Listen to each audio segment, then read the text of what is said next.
What if you walked into a courtroom with the truth in your hands, and still, every word you spoke was silenced? What if the judge cut you off, the lawyers mocked you, and the jury was told you were nothing more than noise? This is the story of Amara Lewis, a young black lawyer who dared to raise her voice in a system designed to keep her quiet. When a black family's home was targeted in a land grab disguised as a progress, Amara stood against city officials, wealthy developers, and a courtroom that laughed at her for even trying. But she refused to be erased. Tonight, you'll witness a battle where silence itself was the enemy. You'll see how one voice, trembling but unbroken, forced the city to face its corruption, and you'll learn why her story matters not just to one family but to all of us. Stay with us. This is the Courtroom Silence, only on Blackness Hour. And if you believe these stories must be told, make sure to subscribe right now, so you never miss the voices that history tried to silence. The letter with the state seal still lay on the kitchen table, a thin square of paper that had taken 10 years to earn. Amara Lewis, admitted to practice law. It looked too small for the size of the dream it contained. Amara traced the emboss with her thumb, then slid the letter beneath a magnet shaped like a tiny brass scale on her mother's refrigerator. Her mother tapped the paper and said softly, proud, "Your grandmother would have framed it twice." Outside, late summer light draped itself over South Grafton like a promise most people didn't believe. The neighborhood was a tapestry of porches and potted geraniums, barbershops with hand-painted windows, and the distant sigh of trains moving other people's lives somewhere else. Amara pulled her curls into a knot, slipped on her plain navy suit, and spoke to the photograph over the toaster. "I'm going to the first client meeting, Dad." The photograph showed a man with laugh lines and a tie too wide for his neck. "You told me my voice would make a sound the room can't ignore." The firm of Harrow and Sykes occupied the 5th floor of an old bank downtown, marble foyer, elevator that jutted like an old man waking from a nap. The reception desk was a gleaming island in a sea of expensive quiet. A woman with a pearl pin frowned up from her calendar. "Can I help you?" "Amara Lewis. First day. I'm with the Community Rights Clinic, of counsel to Harrow and Sykes." The pearl pin performed a tour of surprise and skepticism. "Ah. Clinic. A beat. Mr. Sykes is with a client." Another beat. "You can wait, there." Her hand floated toward a love seat far from the legal journals and closer to the ficus. Amara sat, smoothed her skirt, watched the minute hand drag itself forward. Men in blue suits left footprints of cologne as they passed. One offered a practiced smile that had nothing to do with seeing her. She stared at the crown molding and practiced the opening she had written in pencil at 3 a.m. "Your Honor, this is a case about a family home, not a parcel ID. It is about a handshake from a city that turned into a fist." "Ms. Lewis?" "Mr. Sykes's voice finally cut across the lobby, cheery like a weather report that forgot the hurricane. He was trim, silver hair, eyes that skimmed rather than held. "Our arrangement with your clinic is narrow. Intake, research, some hearings. But the developers, the city, this is an ecosystem. We mustn't disturb it.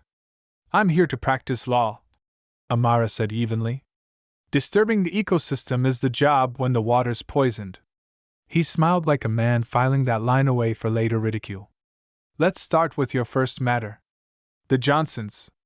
He tapped a folder on the conference table. "Eminent domain. The city wants to extend the light rail spur. Their house is in the way. You'll calm them, explain the inevitable, negotiate a modest settlement. They're emotional." Amara reached for the folder and read the summary, 2 pages of bureaucratic syllables, then the attached assessor's map, a neat rectangle shaded orange. The orange rectangle had a name in her head the map didn't recognize: home. "Their deed goes back to 1954. She said, flipping to the photocopy. "Paid in full. No liens, no arrears. And the spur could curve half a block without losing grade. Why this house?" Mr. Sykes's smile flattened. "Because the city says so?" He checked his watch. "They're waiting in interview 2.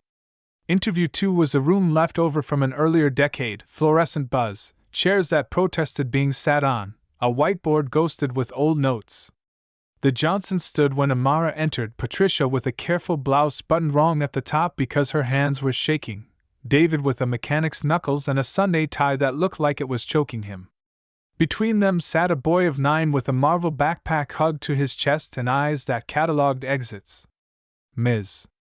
Lewis? Patricia's hope wrapped itself around the syllables like a tremor. They said you would be our lawyer. I will, Amara said, and felt the word seat itself inside her like a new vertebra. Tell me everything. Patricia began with the first notice taped to their door, a bland rectangle with a city seal and a sentence that turned the floor to ice, preliminary notice of taking. Then came the appraiser who called their living room the subject area. The official who kept saying, "Ma'am," in a voice that made it sound like, "Girl." The public meeting where they signed up to speak and waited 2 hours only to be told time had expired. The boy spoke last, quiet. They put orange paint on the sidewalk, he said. It goes right through our tree. They said we'll be made whole. David muttered. Whole means we're taking it and you get a voucher that buys nothing. Whole means we leave the block where my mother taught every baby how to ride a bike. Amara listened until the room had no air left, and then she gave some back. The law allows takings for public use with just compensation, she said, but the Constitution is not a blank check. If this is a sweetheart deal for developers in a public hat, that's illegal. We will fight. Patricia's eyes filled, suspicion and relief mixing like rain and sun. We asked around. She whispered. Some folks said get an older lawyer, a name they can't ignore. No offense. Amara smiled without flinching. None taken. Sometimes they don't hear new voices until the echo shakes something loose. She saw the father's photograph in her head, wide tie, laugh lines, and added, I will make them hear. Research lasted 3 days and most of 3 nights. Amara in a library that smelled like paper and forgotten battles, combing case digests for the phrase that had saved homes before. Kilo, Berman, Hathcock. She ate the opinions like dried bread, circling sentences that could become ladders. She built the timeline on her wall, notice of taking. Closed session minutes about creative financing. City planning memo with a phrase that walked like a drunk, adjacent private partnership. She filed public records requests and got back reams of paper with the most interesting paragraphs blacked into silence. Her mother brought tea and the sentence Amara needed to hear. Every door they close is a door that proves you're knocking where the truth lives.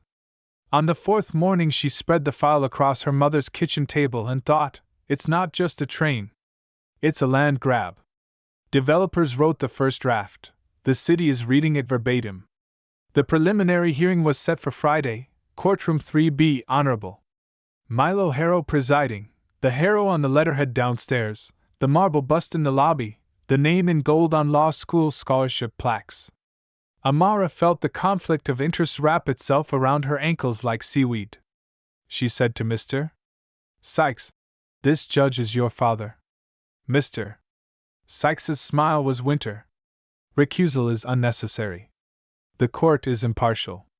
Then justice will enjoy proving it, Amara said, and picked up her brief. On Thursday night, she rehearsed in the mirror while the news burbled a segment about revitalization. A developer in a crisp suit said, we're bringing jobs. The reporter didn't ask whether those jobs came with keys her clients couldn't afford. Amara drove to the Johnson house to practice testimony. The boy showed her the orange paint on the sidewalk, the tree it bisected, the chalk hopscotch pictures half washed away by last week's rain. Patricia poured sweet tea and told a story about the first Thanksgiving in the kitchen with the oven that never quite shut. David said, they think because we don't talk like lawyers we don't know the difference between a promise and a plan. You'll talk like yourselves? Amara told them. That's how juries hear truth. In the driveway, under a streetlight that hummed like a thought she couldn't quite catch, she told her father out loud. Tomorrow I stand up and it might not change a thing. But I will stand so still the room can measure itself against me. She fell asleep that night with the law book on her chest and her open note in the margin. Make silence audible. Courtroom 3B smelled like varnish and winter coats. The walls were the color of old paper. The seal of the state stared down from behind the bench like an ancestor watching a child touch the family piano for the first time. Amara and the Johnsons sat at council table. Patricia smoothed her skirt so many times the fabric forgot its wrinkles. David's jaw worked a silent rhythm. The boy stared at the clock as if he could slow it with his eyes. Opposing counsel entered in a group, the city solicitor with a sheaf of motions that rustled like self-importance, the developer's attorney with a tie so blue it demanded attention, a consultant with a haircut that insisted he was needed. Behind them, a row of men in suits sat with identical posture. Their eyes were the color of closed doors. "All rise," the bailiff sang, and they did. Judge Milo Harrow took the bench with the confidence of someone who had inherited both chair and gravity. His hair was white, his gaze gray. He scanned the room, paused a fraction too long on Amara, and adjusted his glasses. "Preliminary matters," he said. "We're here on a show cause why the city should not proceed under eminent domain." The city's lawyer stood. "Your Honor, the statutory criteria are met. Public use, transportation infrastructure, fiscal prudence. The petitioner's counsel is new to practice. We ask the court to keep us to the record and not to a lecture." He smiled as if the joke were kind. Amara rose. Her knees felt like somebody else's. "Your Honor, public use is a shield, not a mask. The record is a curtain drawn to hide collaboration between private developers and the city. We ask for discovery, emails, minutes, the financial model that—" "Ms. Lewis," the judge interrupted, voice like a door closing. "Your rhetoric is spirited. This is a preliminary hearing, not a press conference. Sit." Heat flared in her cheeks. She sat, then stood again because this is what a lawyer does when told to shrink. "Respectfully, Your Honor, without discovery, there is no record, only assertion. The Constitution requires." The gavel tapped once. "Counsel, do not interrupt the court." "I was not interrupting," Amara said, and the words were half truth, half the courageous stupidity her father would have admired. A few snickers pinballed along the back pew. The developer's attorney leaned toward his client and whispered something that made him smirk. The judge's mouth sanded itself down to a straight line. "Ms. Lewis," he said, "you are on thin ice. This is not a neighborhood meeting. Keep to the statute." Amara drew a breath that tasted like the underside of a lid. Then to the statute. Public use cannot be a talisman waved over private enrichment. The route could shift half a block at no significant cost. Unsupported. The city's lawyer chimed, smooth as lacquer. "And the families displaced are overwhelmingly black." "Counsel." The judge's voice was a warning bell. "Racial composition is not before the court. It's before the neighborhood," Amara said lower, steadier. "And the law permits context." A rip of laughter came from the suits in row 2, short, cruel. Amara felt the sound touch her ribs like a boot. She looked at Patricia, whose hands had folded into a prayer that wasn't asking permission, and at David, whose jaw had stopped moving because there was nothing left to grind. The boy stared not at the clock now but at her, as if his whole math grade depended on the way she stood. "Continue," the judge said thinly. Amara placed her palms on counsel table to stop them shaking. "We asked for a temporary restraining order and targeted discovery, correspondence between the city and Northline Development, draft route analyses, any communication referencing parcels 19 through 25, including the Johnson property.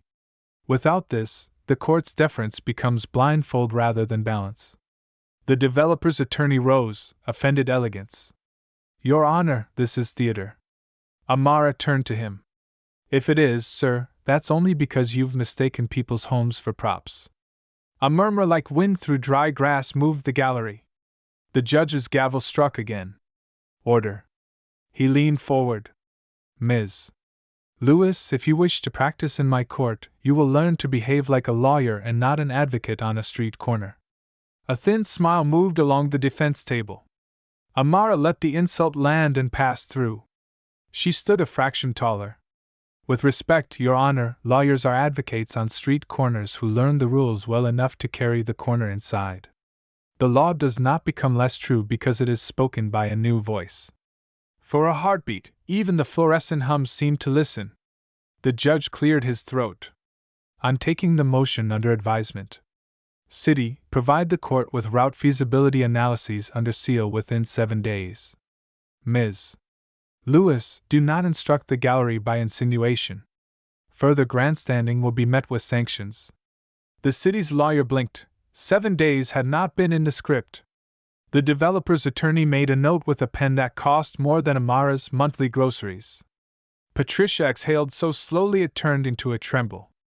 Afterward, in the hallway that smelled of floor wax and old cases, reporters stood like birds waiting for bread. Microphones angled at the tallest lawyer. Cameras avoided the new one.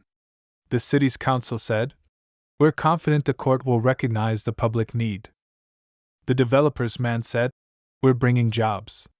Someone asked Amara if she was with legal aid, voice soft the way people talk to children who've wandered into the wrong room. She stepped up anyway. This case is about whether public means everyone or just the folks with letterhead. She felt the recorder's eye turn toward her reluctantly, a lens waking. "We're not against trains. We're against theft," explained with a map. A reporter blinked, surprised. "What's your name?" "Amara Lewis," she said, and it sounded like a knuckle knocking on oak.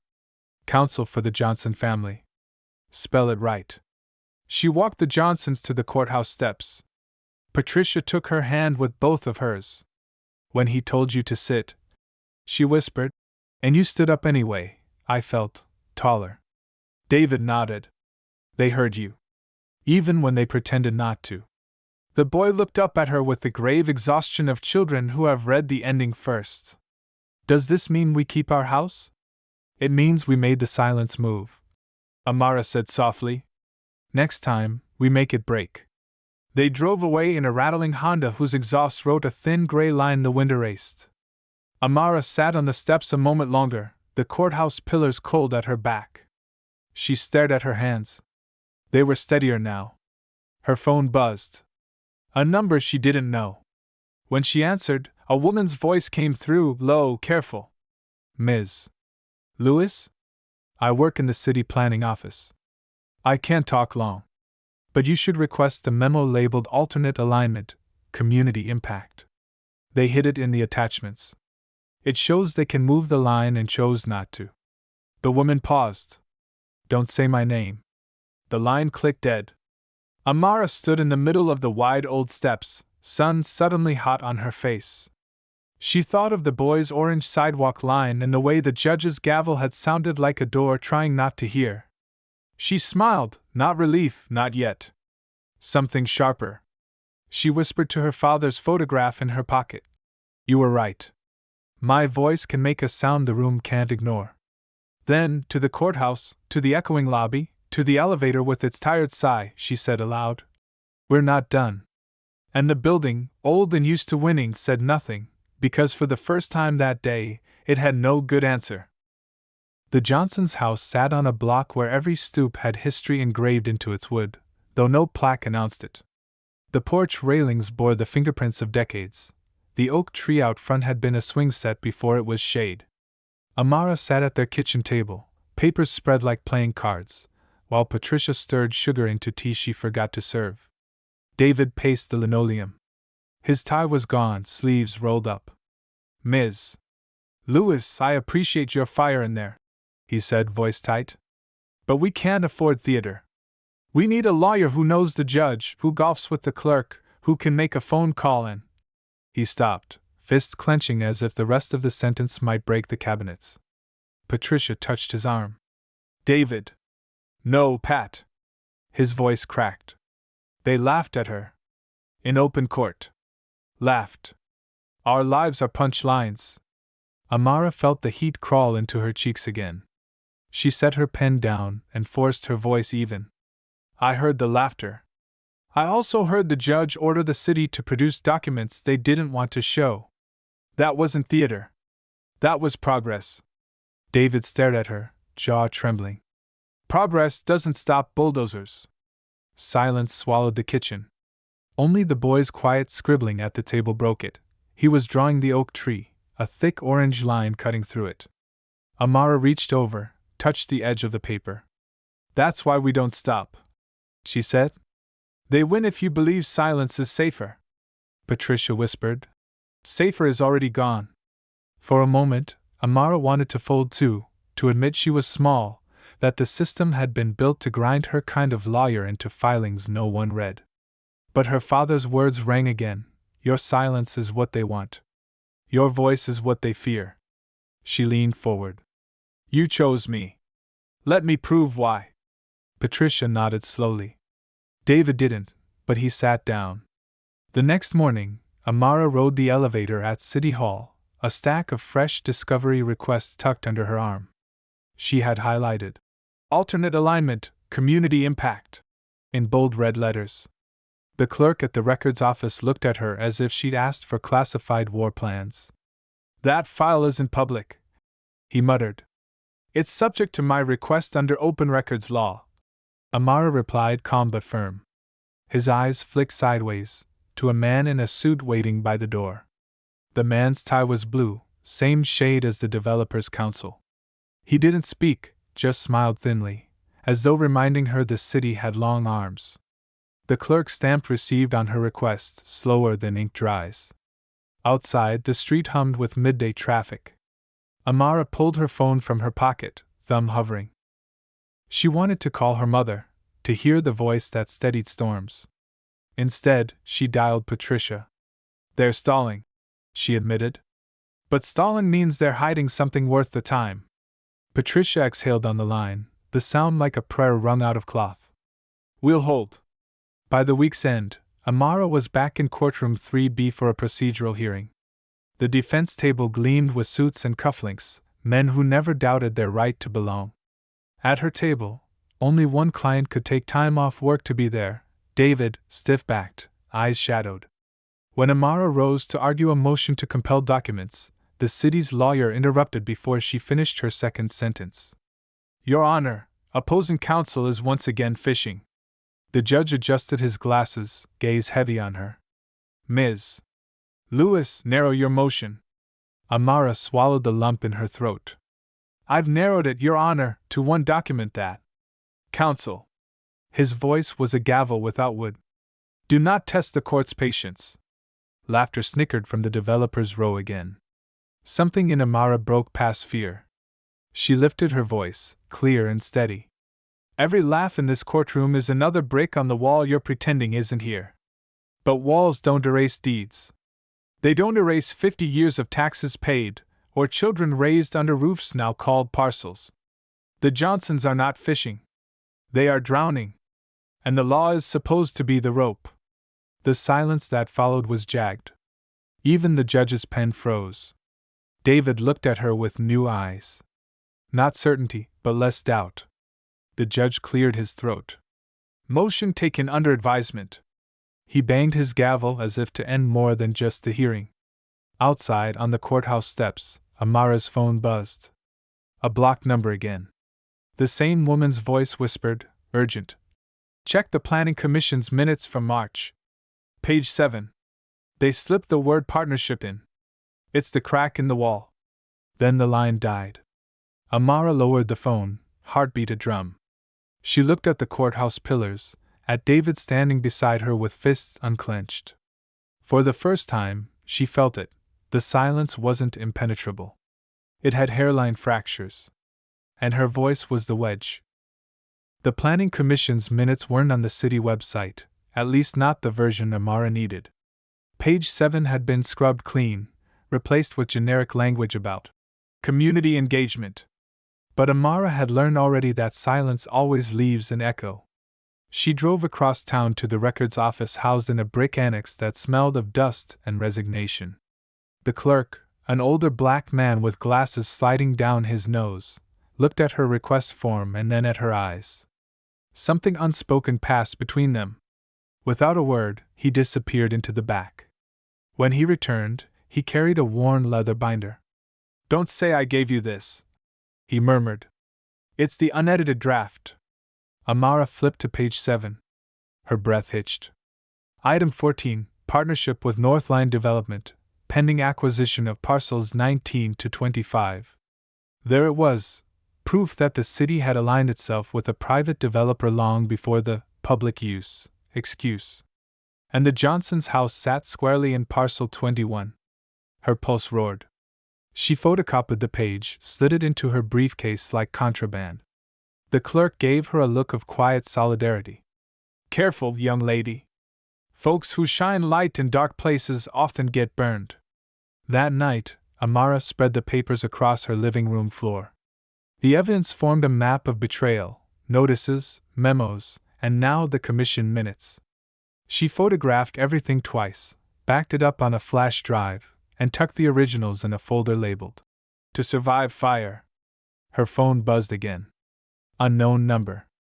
She almost didn't answer, but something told her the whispers weren't done. Ms. Lewis? The voice was male this time, low, anxious. They know you have the minutes. Watch yourself. The developers don't lose quietly. The line clicked dead. Amara sat in the dim light, hands trembling. She wanted to laugh at the absurdity of it. This was supposed to be about a train line, not shadows and threats. But deep down she knew, this case was never just about transit. It was about power. She whispered to her father's photograph. If they're scared, it means we're closer. The next hearing was packed. Word had spread that a young black lawyer was daring to tug at the city's curtain. Reporters lined the pews, though most pointed their cameras at the familiar suits. The Johnsons sat stiffly behind her, Patricia clutching a rosary, David with his arm across their son's shoulders like a shield. Amara stood, brief trembling in her hands but her voice steadier than it felt. Your Honor, new evidence has come to light. Minutes from the March Planning Commission reveal a partnership with Northline Development, contingent on seizing the Johnson property. This shows the city's intent was private enrichment, not public use. The courtroom rippled with whispers. The developer's attorney shot to his feet. Objection. Those minutes are unofficial, inadmissible. Amara held the photocopy aloft. Unofficial because they were sanitized before release. The truth was cut out, Your Honor. She laid the copy on the clerk's desk, her hand lingering like a seal. But the ink still remembers. The judge's face was granite. Ms. Lewis, where did you obtain this document? Amara met his stare. From a public record that someone tried very hard to bury. The gavel cracked. This will be reviewed in chambers. Until then, you will not reference this so-called evidence again. One more breach, and I will hold you in contempt. A laugh, sharp, rehearsed, escaped from the developer's row. Patricia gasped. David muttered under his breath. The boy looked at Amara, eyes wide, as if begging her not to fold. Amara straightened, fire in her voice. Contempt of court is nothing compared to contempt for justice. If speaking the truth makes me guilty, then I will wear the charge. The room erupted, half in outrage, half in awe. The gavel pounded for order, but the silence that followed felt different this time. Not the silence of dismissal, but the silence of a wall beginning to crack. When the session ended, reporters swarmed. Microphones angled toward her now, voices rapid fire. Ms. Lewis, are you accusing the city of collusion? Do you fear sanctions? Why risk your career on this case? Amara stopped at the courthouse steps, the Johnsons behind her. Cameras clicked. The late sun painted the pillars gold. She looked straight into the nearest lens. I'm not risking my career. I'm risking silence. And silence has cost this community more than I ever will. The flashbulbs popped like applause. The headline hit like a slap. Inexperienced lawyer turning neighborhood into circus. Amara read it twice at her mother's kitchen table, her coffee gone cold. The article called her emotional, reckless, unseasoned. It said she was dragging hardworking families into hopeless litigation, and hinted that she was more interested in making a name than making progress. There was a blurry photo of her outside the courthouse, mid-sentence, mouth open, hand raised like she was scolding the world. Her mother folded the paper sharply. They always try to paint a black woman loud. Makes it easier not to hear her. Amara stared at the ink bleeding into her fingers. They're not just trying to discredit me. They're trying to scare the Johnsons into dropping the case. And it worked. That afternoon, David called. His voice was tight, brittle. Ms. Lewis, maybe it's not worth it. They'll take the house, but at least they'll leave us our dignity. I can't have my boy called the son of fools in every store. Amara closed her eyes. David, dignity isn't given. It's kept. If they take your home unjustly, they take the proof you were ever here. And the next family? And the next? Silence stretched, then broke. You're asking us to gamble our lives. I'm asking you not to fold them into someone else's pocket. He didn't answer. The line clicked dead. Amara sat in the dim of her office, stomach knotted. She remembered her father's funeral, the preacher saying, "The world is louder than justice, but justice sings longer." She whispered, "Then sing louder, Dad. I need to hear you." That evening, as she walked to her car, footsteps shadowed hers. A man leaned against the hood, broad shoulders, jacket too expensive for the block. "You're Amara Lewis," he said, not asking. Her heart raced. "And you are trespassing." He smiled, no warmth. "Friendly advice. Walk away. These people will lose. You'll burn with them. Better to let the fire die before it spreads." He tapped her hood twice and walked off, disappearing into the night. Amara's knees wobbled, but she gripped the car door hard enough to leave a crescent in her palm. Fear coiled tight in her gut. But beneath it burned anger sharper than steel. The next morning, Amara walked into Courtroom 3B with her head high, but the weight of eyes pressed down like chains. The city's lawyer submitted a motion to sanction her for inflammatory conduct. The developers' council leaned on words like irresponsible, disruptive, grandstanding. Every word designed to shrink her. Judge Harrow adjusted his glasses. "Ms. Lewis, are you capable of proceeding without turning my courtroom into a stage?" Amara's throat tightened, but she forced calm into her voice. "Your Honor, the stage was built long before I arrived. I'm only refusing to stand in the wings." Snickers rippled from the back pew. The judge's gavel cracked. "One more remark like that and I'll fine you personally." David sat behind her, his face thunder. Patricia held his hand like a lifeline. The boy stared at the floor, too heavy for his age. Amara presented the commission minutes anyway. The judge waved them off. Not yet authenticated. She argued for discovery of emails. The city said they were irrelevant. The judge agreed. Every motion she raised was swatted down like a fly. Her cheeks burned, but she pressed on. Every denial is a step closer to truth. You don't resist what's harmless. By day's end, her briefcase felt heavier than bricks. Outside, cameras clustered again. One reporter shouted, "Ms. Lewis, are you dragging this case out for publicity?" Another asked, "How do you respond to critics calling you a fraud?" Amara wanted to scream, but she steadied her voice. Fraud hides. Fraud silences. Fraud pays reporters to write distractions. If they're calling me names, it's because they can't erase the facts. The words rang louder than her own pulse. But when the cameras turned away, doubt surged back. She sat in her car, hands gripping the wheel until her knuckles whitened. Her phone buzzed. Patricia again. "We're scared, Ms. Lewis. We don't want to lose, but we don't want to lose you either. They'll destroy you." Amara closed her eyes. Her voice cracked. "Then let's make sure the fight means something, win or lose." As she hung up, she saw the courthouse reflected in her windshield. Its stone pillars loomed, ancient and immovable. She whispered to herself, "Pillars crack too." The smear campaign didn't end with newspapers. Flyers appeared on lampposts. "Lewis equals loser. Don't let her cost you your home." The letters were bold, the paper slick, money backed the malice. At the grocery store, a woman muttered loud enough for Amara to hear, "That's the one making a spectacle." My taxes going to her theater show. Others turned away, eyes sharp with the satisfaction of repeating what they'd been fed. When Amara reached the courthouse, her tires hissed. All four slashed. She stood staring, fury knotting her chest, until a young officer ambled over with a smirk. Rough neighborhood, counselor. Or rough system, she shot back. His smirk deepened.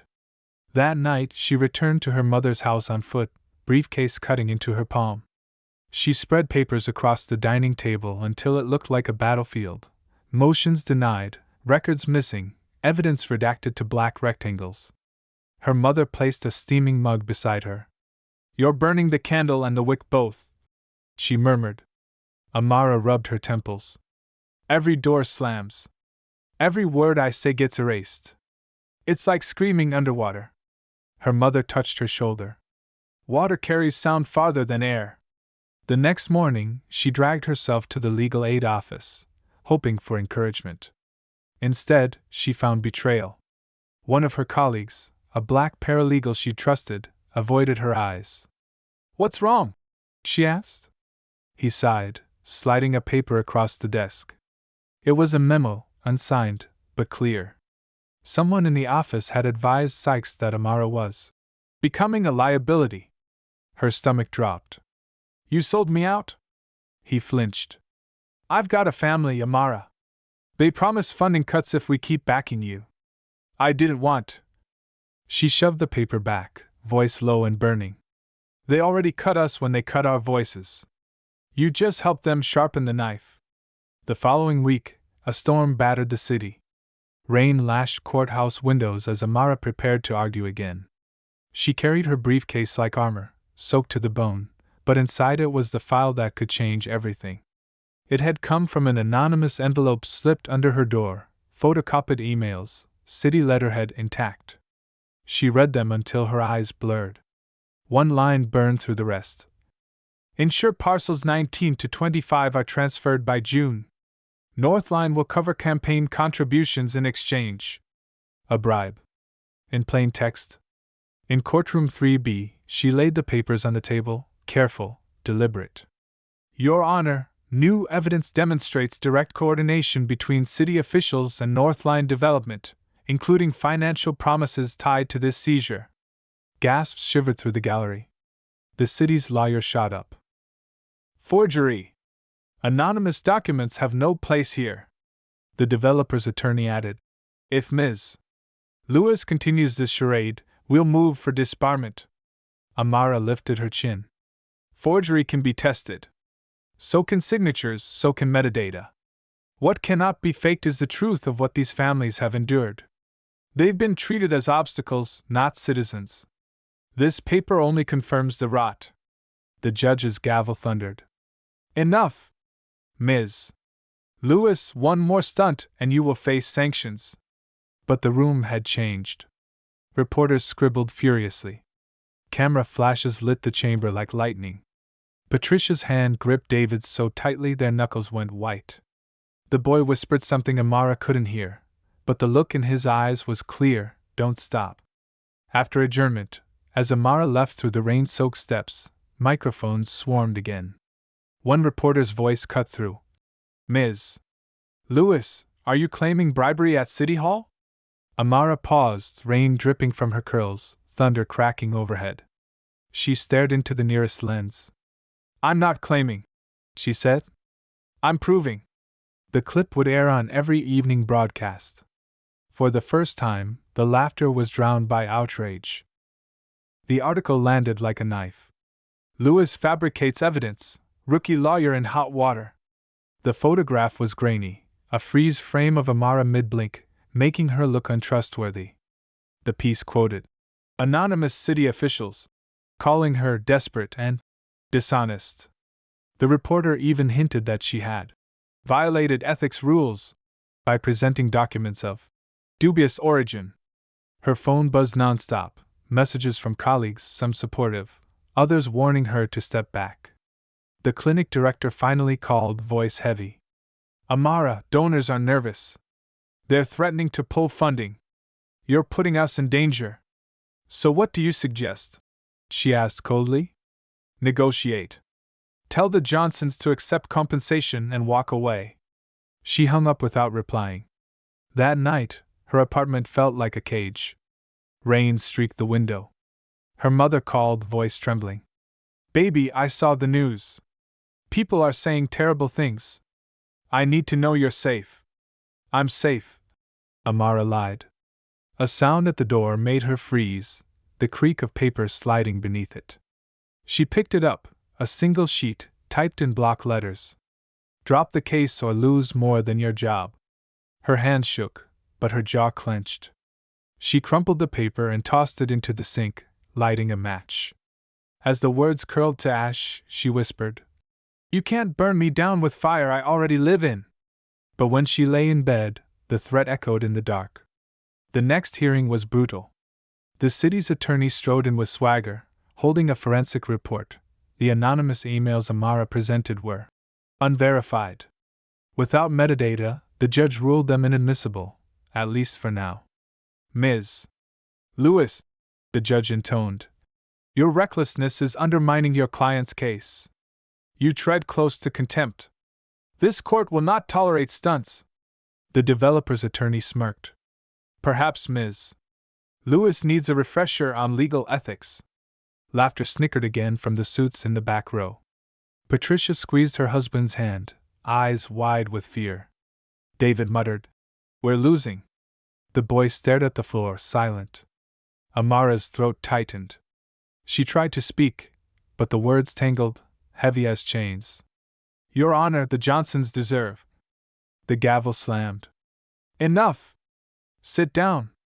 Her knees bent against her will. She sat, pulse pounding in her ears, shame burning hotter than anger. For the first time, she wondered if David had been right, if they needed someone older, someone the court couldn't laugh away. The rest of the hearing blurred. Motions denied. Objections sustained. The city marched forward with its narrative, inevitable progress, fair compensation, nothing to see. When it ended, Amara walked out into the gray afternoon feeling hollow. Reporters didn't crowd her this time. Cameras turned to the developers. She was no longer a spectacle, she was a casualty. On the courthouse steps, David stopped her. Ms. Lewis, we trusted you. His voice cracked. But my son's looking at me like I can't protect him. And right now, I don't think I can. She opened her mouth, but nothing came out. Patricia's eyes brimmed with tears. They turned and walked away, leaving Amara on the steps alone. For the first time since she'd taken the case, she doubted not just the system but herself. Her father's words echoed. Your silence is what they want. But tonight, silence felt like the only thing she had left. She sank onto the cold stone, head in her hands. The storm had stripped her bare. And then, faintly, she heard it, a voice. Not her father's this time, but a woman's whisper from memory, the planning clerk who had warned her. Check the attachments. That's where they hide the truth. Hope, fragile but real, flickered in the dark. Amara sat in the dim glow of her desk lamp, the courthouse humiliation still echoing in her ears. The silence in her apartment was heavy, except for the folder she hadn't yet opened. Inside were hundreds of pages of planning documents, so redacted they looked like funeral cloth.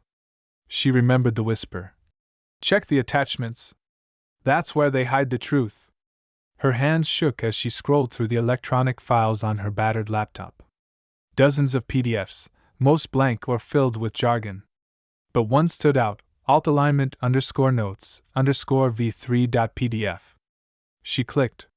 The first pages were maps, rail lines sketched in thick ink. The orange path slashed straight through parcels 19 to 25, including the Johnsons' home. But in faint gray, almost like an afterthought, another route curved 2 blocks away, bypassing the neighborhood entirely. And then, buried in a footnote, community opposition expected minimal if routed east. However, projected revenue from Northline Partnership is highest under current alignment. Her heart pounded. There it was, proof the city chose profit over people. She printed the pages, spread them across her floor like puzzle pieces. Rain battered her window, thunder rolling low. Her chest tightened with fear, If they'd threatened her before, this would make her a direct target. But fear no longer outweighed fury. She whispered into the storm. You wanted silence. Here's your noise. The next morning, Amara arrived at the Johnsons' house with the folder clutched to her chest. Patricia opened the door, eyes tired, face wary. David stood behind her, arms crossed, ready to dismiss. I know you've lost faith, Amara said, voice trembling but strong. But look at this. She laid the maps on their dining table, smoothing the paper with her palms. They had another option. They could have curved the line 2 blocks. It would have spared your house, spared half the neighborhood. But they chose your home, not because of engineering, but because Northline would pay more. Patricia's hand flew to her mouth. David leaned over the page, jaw tightening as his eyes scanned the gray lines. They lied, he whispered. They stole, Amara corrected. And I can prove it. The boy, who had been silent through so many meetings, spoke quietly. Does that mean we win? Amara crouched to his eye level. It means we fight louder. And this time, the truth is on paper. David straightened, his doubt cracking. Then let's go make them hear. The courthouse steps buzzed with reporters, cameras angled like bayonets. Amara climbed them slowly, briefcase heavy in her grip. Inside were the pages that could change everything, or bury her for good. Courtroom 3B was fuller than ever. The gallery spilled over with neighbors, activists, even a few clergy. The Johnsons sat close, hands linked, their son clutching his sketchbook. At the defense table, the city's lawyers smirked with the assurance of men used to winning. Judge Harrow entered, gavel in hand. Proceed. Amara rose. Her voice trembled once, then steadied. Where honor, new evidence has surfaced, documents hidden in planning attachments. These show an alternative route was feasible, cheaper, and caused less displacement. Yet it was rejected. Why? Because the chosen path guaranteed greater revenue for Northline development. She handed the clerk copies. Pages rustled like wind through dry leaves. The judge's brow furrowed. The city's attorney sprang up. Objection. These are incomplete, unauthenticated. Amara cut in louder. They are city files. Metadata confirms origin. The language is unmistakable. She read aloud. Projected revenue from Northline Partnership is highest under current alignment. The words hung like smoke. Reporters scribbled furiously. The developers' counsel slammed his hand on the table. Your Honor, this is a stunt. Stunts don't come with signatures. Amara shot back, pointing to initials scrawled in the margin. This is collusion, and it cost families their homes. The gallery erupted. Murmurs swelled into shouts before the gavel cracked. Order limped back, but the silence that followed was heavier, charged. Amara looked at the Johnsons. Patricia mouthed one word. Finally. The opposition struck like cornered animals. They filed objections rapid fire, inadmissible, irrelevant, misleading. Each denial was a blade aimed at cutting her down. Judge Harrow's glare was icy. Miss Lewis, you walk a fine line. Push again and I will strike this case. Amara's heart hammered. Fear clawed at her ribs. But she remembered the boy's drawing, the tree split by an orange line, and her father's words. Where silence is what they want. Your voice is what they fear. She lifted her chin. With respect, Your Honor, the law is not afraid of the truth. Only those who profit from lies are. Gasps rippled. The gavel slammed, but the silence afterward was different. Not dismissal, but recognition. The city's lawyers sneered. Ms. Lewis is turning this courtroom into theater. Amara faced him squarely. No, I'm turning it back into justice. For the first time, laughter didn't follow. Instead, the gallery erupted into applause. The gavel thundered, but it couldn't drown the sound of a community refusing silence. Reporters surged forward as the hearing adjourned, cameras flashing like lightning. A woman in the gallery called out, "Oh, we're with you, Amara." Others echoed, voices layering into a chorus. On the courthouse steps, Amara raised the folder high. They tried to hide the truth. Today we dragged it into the light. The cheer that followed rolled down the street like thunder, the sound of silence breaking at last. The final day of trial dawned cold and gray. Amara stood at her mirror, tightening the knot of her navy tie with hands steadier than weeks before. She whispered to her father's photograph, "Today we finish what you told me to start." Courtroom 3B was packed beyond capacity. Neighbors filled every bench, spilling into the hallway. Reporters lined the back, their pens and cameras aimed at her like spotlights. Judge Harrow called for closing arguments. The city's lawyer went first, voice slick as oil. This case is about progress. Progress sometimes requires sacrifice. The Johnsons have been offered fair compensation. To obstruct this project is to obstruct the future of this city. He paused, letting the words drip into the silence. Then it was Amara's turn. She rose slowly, carried her folder to the podium. Her eyes swept the gallery, Patricia clutching her son's hand, David sitting tall, the boy's sketchbook open on his lap. This case, Amara began, is not about progress. It is about profit dressed as progress. It is about power deciding who belongs and who does not. She held up the alternate route maps.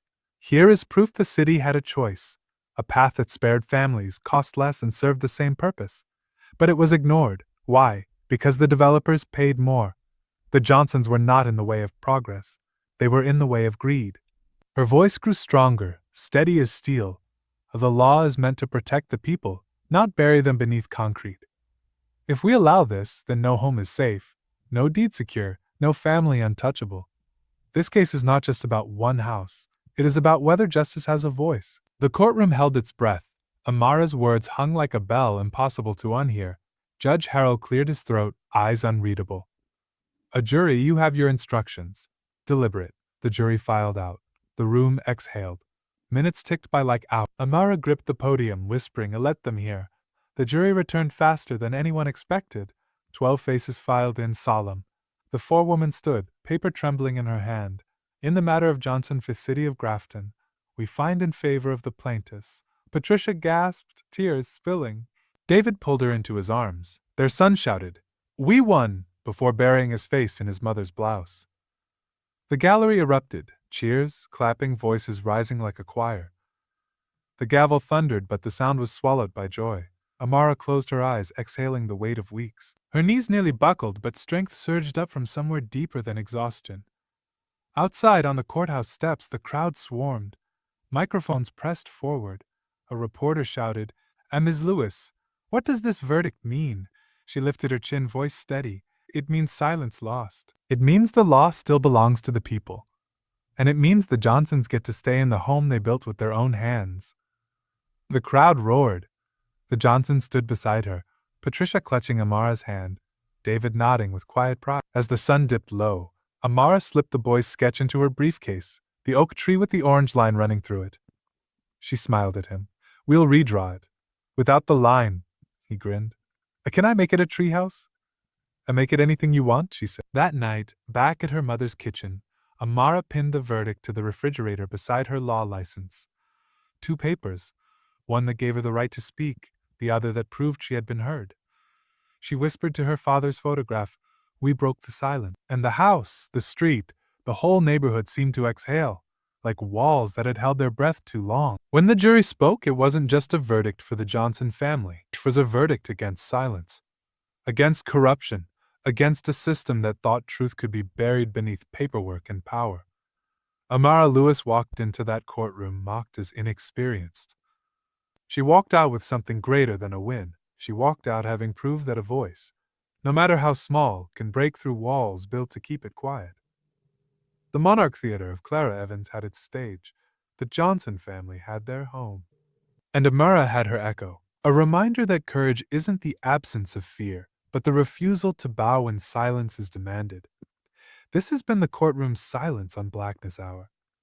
If Amara's fight inspired you, let her story remind you to keep speaking, even when the room tells you to sit down. Subscribe to the channel, share these stories, and stand with us as we keep amplifying the voices that must never be erased. Because here, every story matters.